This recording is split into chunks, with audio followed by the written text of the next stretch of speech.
Hi ha un perfil de persones sense llar? No.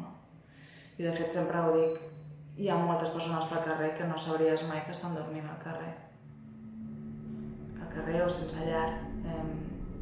No hi ha un perfil. No totes les persones han acabat al carrer per la mateixa història, ni s'hi assembla, de fet. Igual que totes les persones són diferents. Es poden assemblar en alguna cosa? Doncs sí, que totes estan passant un moment de molta vulnerabilitat i molta delicadesa, perquè és perillós.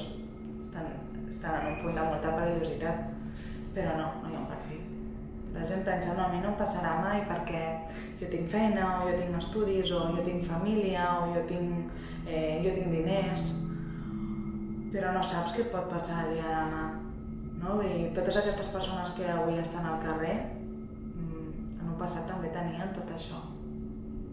A vegades hi ha relacions que es trenquen, a vegades hi ha feines que es perden, a vegades familiars que es moren, poden haver-hi també històries de consum, de salut mental, poden haver-hi moltes històries, mala sort, també a vegades hi ha gent que té molt mala sort i ens expliquen històries, jo abans era...